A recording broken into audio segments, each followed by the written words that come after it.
It was hard, it was very tough. I'm not gonna sit here and play you or play games and tell you, no big deal. It was very, very hard. In 1995, I was arrested. Subsequently, I was convicted and sent to life in prison without parole.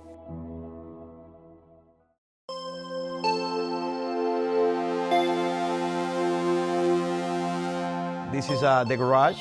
This is where my brains work most of the time.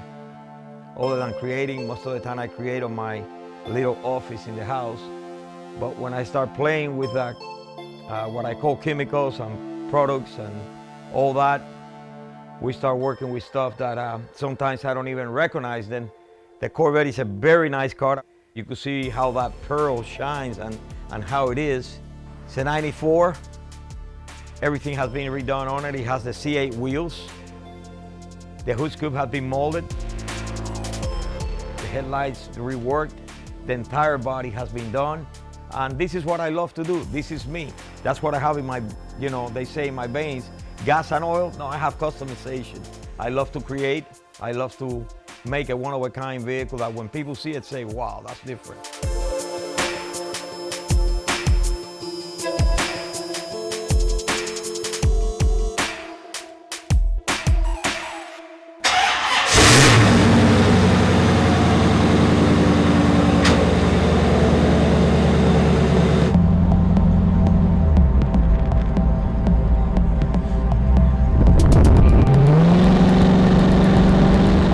You guys have heard me before many, many times. I love this country. This country is the greatest country in the world. I cannot begin to think of a better place.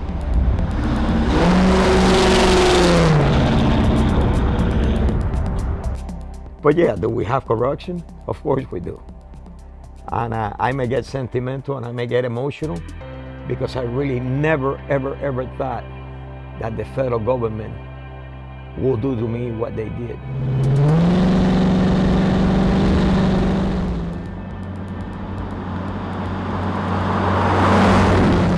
How would I say? It's something that you really don't want to talk about, but that I do want to talk about. I do want to bring it to light. I do want to tell you how it is. And I started talking about this, and I honestly, let me tell you, I have never been incarcerated even overnight. I mean, it was a total show, a total showdown, the way they arrested me, the way they took me away from my family, and they had to experience all this and go through all this when they knew that I was an innocent man of what they were talking about, that they were charging me. Taken without no bail bond. In other words, the night that they arrested me was the last time I saw freedom until 24 and a half years later.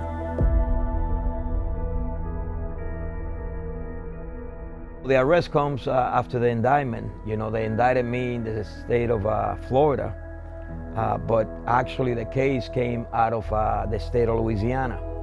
So a multi-task force group, from different federal entities came and arrested me at my residence on March 15, 1995. And it goes without saying that that must have been the darkest day of my life. I was at home with my wife, newlywed, my baby only 6 months old, and my dear mother-in-law. And it was unbelievable the way that they came into my house, DEA, FBI, ATF, all these different entities, federal agencies, and charged me actually on the indictment with what a lot of people that know the federal system know as a conspiracy for drug dealing. And the conspiracy is a charge that is extremely, extremely hard to beat because the name says it all, it's conspiracy. You and I could be talking about a car, and in the middle of the conversation you could say, yeah, Joe moved those things on those cars, and that's part of a conspiracy. It would be very deep to go into details, but yeah, the charges were conspiracy, but mainly drug dealing. Everything related to money laundering, money structuring, even laws that were not valid at the time. But that's what it was, because it was an easy charge for them to get a conviction. Anything with a conspiracy. Those that know the federal law knows what I'm talking about.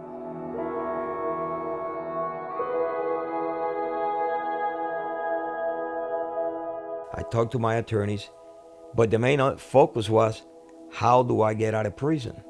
How do I prove my innocence? How do I show that they're wrong? And at the same time, at the same token, opening my newest store that was open just a month after I came into prison, running all the other shops that we had open at the time, working on the new clotheslines that Car Gayati had just designed, and we started to print them, to sell them. We had a wax that at the time I was working with a wax company that we were going to put on the market. I have all these projects. I had car shows lined up. I had years of contracts on car shows, and I had to deal with all this overnight. So it was really tough. I was always housed in maximum security penitentiaries. The name, the legend, comes in from my prison time. I could say that it was an experience that I will never forget, of course. It was hard, it was very tough. I'm not gonna sit here and play you or play games and tell you, no big deal. It was very, very hard. You know, it's just tough when I start thinking how it was and how it happened and all that stuff that I had to go through in order to survive. By the grace of God, I was put in a position where I could work in my mind on the positive things that I have always worked in my life. So one of the things is I tried to put a proposal to work on cars inside the prison.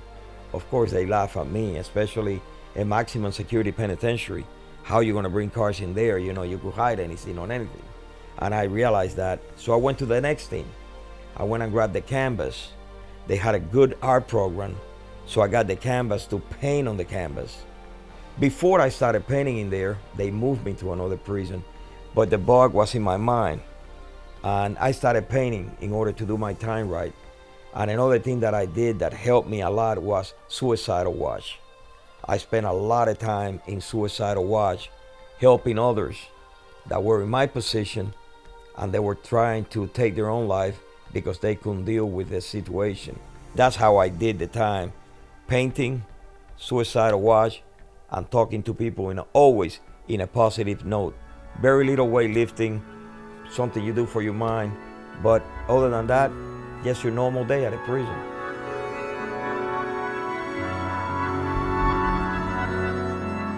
My mother is a soldier. My mother is my hero. My mother went through so much, but she was there 24/7, all the time, keeping my hope alive and telling me, you'll be home one day. She's never been wrong.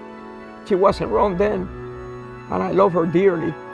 And one of the greatest things of being free is having my mother alive and being able to play with her, laugh with her, and cry with her.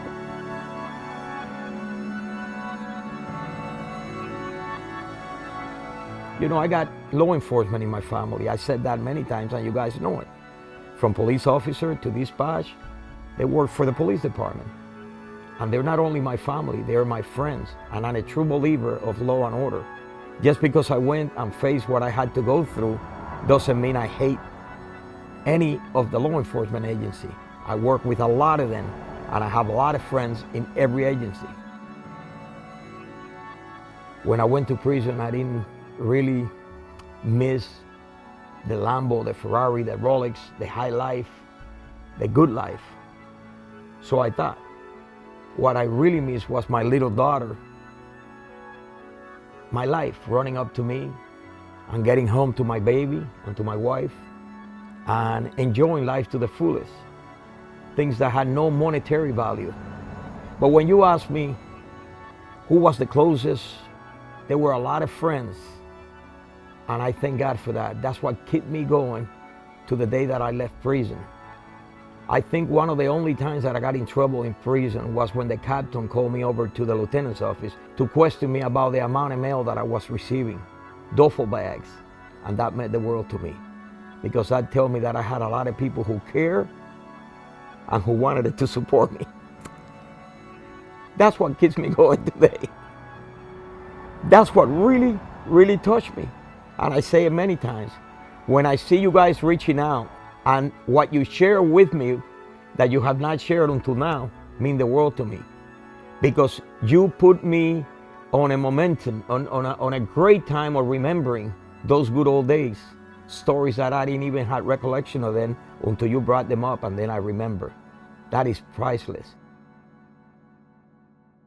By the grace of God, the judge and the prosecutor who sentenced me to life in prison without parole, and the prosecutor that prosecuted my case, were the driving force to get me out of prison. And to this day I say thank you, because they did the right thing after they done the wrong thing. And that means the world to me. If I really gonna go into details, I will say just quickly like this. It was a hard moment in my life, and only by the grace of God I was able to survive.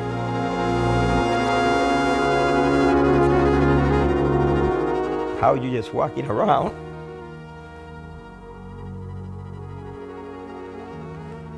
and they telling you you're going home when you're not expecting it. You have no idea that you're going home.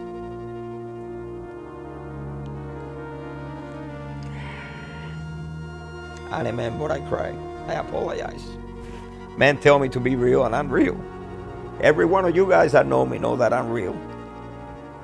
I had just finished taking a shower. I had just came from the art room, and I check on the computer. We have a system on the computer that the only thing is messages. No photos, no clipping, no cut out, nothing. Just like a letter. Yes, no, whatever, communication. And I happened to see a message from my daughter. Daddy, you need to call me now.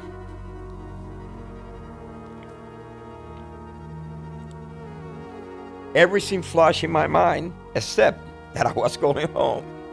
I said, what happened to my daughter? What's going on with my family? My mother has been ill. My mother is sick. What's going on? I paced for 5 minutes until I call my daughter and I say, baby, what's going on? Papi, you coming home? Whew. Baby, I know you want me to come home. I know the attorney said many times I'm coming home. Papi, you don't understand. You're coming home. The judge already ruled. It's been all finished. You're coming home, and you need to come home today because he wants you out of the prison before 4 o'clock. This is around 2:30. I say, okay, mi amor. I started, thinking a whole bunch of things. I say, okay, call my brother and tell him to pick me up. Okay, I'll do that. I'll call Tio right now. You guys have to understand, in the prison system, I cannot just hang up and dial again. That's a no-no. I'm here thinking, am I really going home? Is this for real? Is this really happening? A rush of emotions. I was laughing, I was giggling. The guys already knew on the dorm because the case manager was looking for me, and here through the door comes the captain of the prison looking for me. We need you out of here. You need to pack up. You're leaving.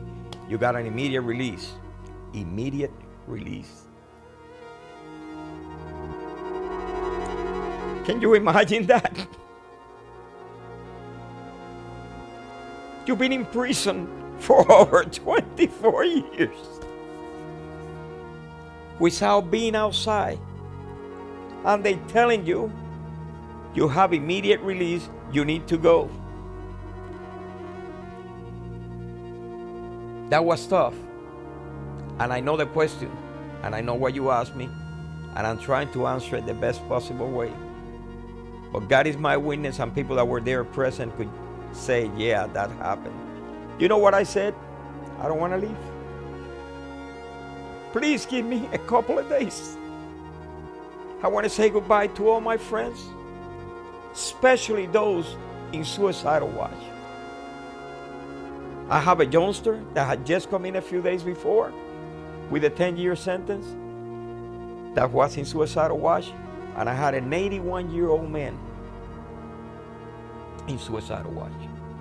And here I am, I'm just going to disappear on that. That's not right. So I begged the captain, I need to go and say goodbye. I need to pick up my stuff in the art room. Now you have to understand, I want to leave everything behind for the others there. But the prison system will not allow me to give it to them, and the minute that I will go out, they will trash everything. I didn't want that. I had a lot of memories there. I had a lot of sketches. I had a lot of family photos because I did my time through family photos. So make a long story short, I had to really move quickly because the captain authorized 2 officers to bring me around the prison any place I wanted it to go to. So by the grace of God, I was able to say goodbye to these people.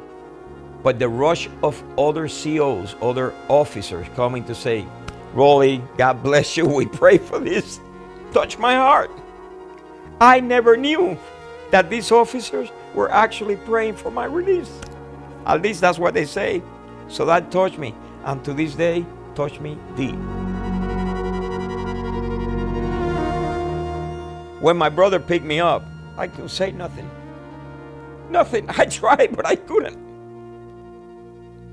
We drove around. He asked me where do I wanted to go. We got to my mother's house. The house was packed. I couldn't believe that in a couple of hours, all these people had made it to my mother's house. It was crazy. Then my daughter started telling me what social media was, how did it work. We let everybody know. One guy hit the other one and they sent a message. I had people coming from all over, Naples, West Palm Beach, Jupiter, and they were there that night and looking, and they don't realize that I still not understanding what's going on. I was incarcerated yesterday, or I was incarcerated 2 hours ago, not knowing that I was coming home today, and here I am eating pizza. But how great it was. The same way they took me away, the same way I got back. And it was a great feeling.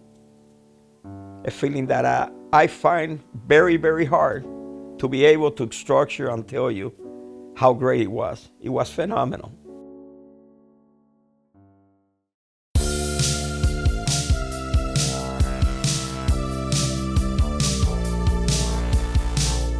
King of Kustom comes to mind immediately when people approach me at a car show and says, Roly, you were so bad, this, that, and the other, when you used to build those cars, bro. Without a doubt, you were the king of Kustom, and you are to this day because you're still creating. And the stories that I hear when they talking about the king of Kustom, I didn't know that something could stick so hard, but people, even to this day, the king of Kustom, Roly Fernandez just got here. Come on, legend, let's do this. And it's really great. It's something that goes with me everywhere, and I see that people remember. You know, one of the things that keeps me going today is when people approach me and they got stories to share. This particular kid, and actually few of them, come to me and says, Roly, can I take a picture with you? Can I talk to you for a minute? You know, I was really, really tied with my grandfather, and we built this Mustang together, or we built this car together, whatever.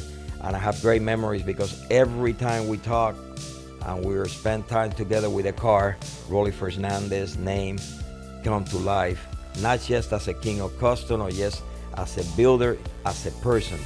You were humble, you were always accessible, and this kid tell me how much his grandfather used to tell him about me, and the way this kid showed it to me is phenomenal, really. That's really awesome. The people that know me and those that are around me when I do the car shows and I do trophy presentations and I take that mic and I get ahead and talk to people, is very important that we don't lose what we got on the auto world, that we don't lose what we really had for years, and it's that love for the automotive, that love for the custom pieces. And when I say custom, it could be a 100% solid stock vehicle, but it's custom because there are no more anymore. When I see a father and son team, when I see a grandfather and a grandson team working together on a project, I love it. I eat it alive. You know why? Because I promise you, when the father is gone or the grandfather is gone, they're gonna talk about the great things that they teach him and how they work together on this project. And they're gonna have a story to laugh and they're gonna have a story to cry, because it's happening right now to me.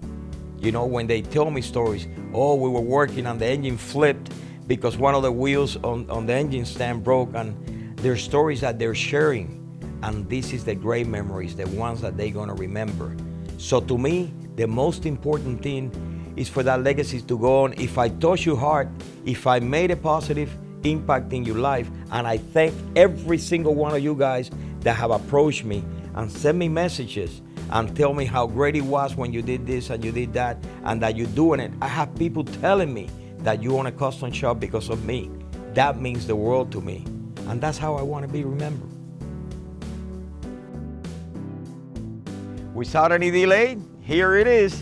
You've seen it at many car shows, taking some awards. This is one of my creations. I call it my masterpiece because they are copies of my art. These are copies of my actual paintings. Every one of them is different. You could see the shine on it. You could see that it's been clear coat after that. It's been completely redone. I did the rocker panels. I did the Corvette wing on the roof. I did a lot of wild custom paint jobs. And if we come around, I'll show you. We did a custom-made front spoiler on the front, lower balance that they call it. If you see the close-up, you see that the paint is heavy texture. If you touch it, you see how heavy it is, but it still has a lot of clear coat. If we come around, one of my friends right here did a phenomenal, beautiful Ruben interior, and it's a very nice vehicle. As you can see, I drive it, lately I've been driving it, so we have some pieces on it, and it's really nice. And you see how it is. We just try to keep going.